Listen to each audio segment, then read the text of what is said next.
Mercury solar system का सबसे छोटा प्लैनेट है जिसका डायामीटर 4880 किलोमीटर है। मरकरी का सूरज से फासला सिर्फ 58 मिलियन किलोमीटर्स है और ये सूरज के सबसे करीब पाया जाने वाला सियारा है। जैसे हमारी ज़मीन सूरज के गिर्द अपना एक चक्कर 365 दिन में मुकम्मल करती है, वैसे ही मरकरी सूरज के गिर्द अपना एक चक्कर सिर्फ 88 दिनों में कंप्लीट कर लेता है। मरकरी का एक दिन अर्थ के 176 डेज के बराबर होता है। मरकरी का अपना कोई एटमॉस्फेयर नहीं, जिसकी वजह से मरकरी को बहुत ज़्यादा टेम्परेचर चेंजेस देखने पड़ते हैं। मरकरी प्लैनेट में कोई एटमॉस्फेयर ना होने की एक वजह लो ग्रेविटी है।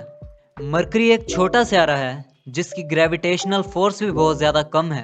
क्या आपको पता है कि ग्रेविटेशनल फोर्स क्या होती है? हम अर्थ की मिसाल लेते हैं।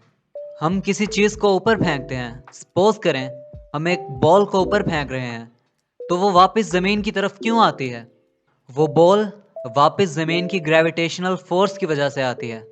तो ग्रेविटेशनल फोर्स किसी प्लैनेट की वो ताकत या वो फोर्स होती है जिसके ज़रिए वो किसी ऑब्जेक्ट को या किसी चीज़ को अपनी तरफ खींचता है। मरकरी प्लैनेट का कोई चांद नहीं है और इसकी वजह भी यही है क्योंकि मरकरी की ग्रेविटेशनल फोर्स बहुत ज़्यादा कम है।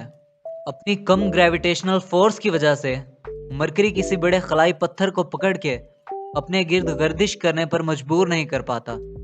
मरकरी के करीब आने वाले तमाम मीटरॉइड्स, जिन्हें हम शहाबिये भी कहते हैं, या तो इससे टकरा जाते हैं या इसे 3.5 करोड़ किलोमीटर दूर सूरज से जाकर टकरा जाते हैं। हमारी कायनात में जिस ऑब्जेक्ट का मैस ज़्यादा बड़ा होता है, यानी जो साइज में ज़्यादा बड़ा होता है, उसकी ग्रेविटेशनल फोर्स यानी कशिश शकल उतनी ही ज़्यादा होती है।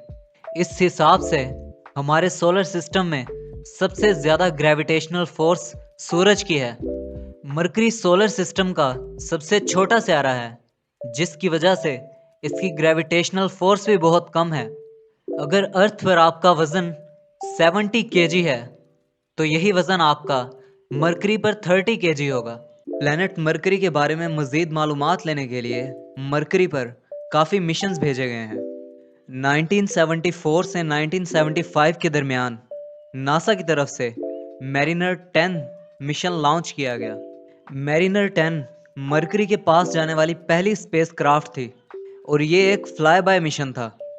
फ्लाई बाय मिशन एक ऐसा मिशन होता है जिसमें स्पेस क्राफ्ट प्लैनेट के एटमॉस्फेयर में दाखिल हुए बगैर उसके पास से गुजरते हुए प्लैनेट की सरफेस की तस्वीरें लेता है। मैरिनर 10 ही वो मिशन था जिसने पहली दफ़ा ज़मीन पर मरकरी की इतनी क्लोज पिक्चर्स भेजी। इस मैरिनर 10 मिशन ने अपने फ्लाई बाइज के दौरान मरकरी की सरफेस की 45% पिक्चर्स भेजी। इन पिक्चर्स से पता लगा कि मरकरी की सरफेस भी चांद की सरफेस की तरह है। इसका मतलब ये है कि मरकरी पर भी एस्टेरॉइड्स की बम्बार्टमेंट होती रहती है। मैरिनर 10 ने मरकरी के गिर्द एक वीक मैग्नेटिक फील्ड की भी डिटेक्शन की। मैरिनर 10 ही वो मिशन था जिससे हमें पहली दफ़ा पता लगा कि मरकरी के गिर्द एक बहुत ही पतली एटमॉस्फेयर की तह है। मरकरी के एटमॉस्फेयर में हाइड्रोजन, हीलियम और ऑक्सीजन के ट्रेसेस पाए जाते हैं। मैरिनर 10 से भेजी जाने वाली मज़ीद मालूमात से हमें पता लगा कि दिन के वक्त मरकरी का टेम्परेचर 430 डिग्री सेल्सियस तक पहुंच जाता है, जबकि रात के वक्त मरकरी का टेम्परेचर -180 डिग्री सेल्सियस तक पहुंच जाता है। सन 2004 से सन 2015 के दरमियान मिशन मैसेंजर मरकरी पर भेजा गया और यही वो मिशन था जिसमें साइंटिस्ट को एक बहुत ही हैरत अंगेज बात पता लगी। सूरज के सबसे करीब पाए जाने वाले प्लैनेट मरकरी पर बर्फ पाई गई। ये बर्फ मरकरी के शुमाली हिस्से में गहरे गड्ढों में पाई गई, जहां तक हजारों सालों से सूरज की रोशनी नहीं पहुंची थी। जब ये बर्फ दरियाफ्त हुई तो इसके बाद मरकरी पर जिंदगी के आसार ढूंढना शुरू कर दिए गए।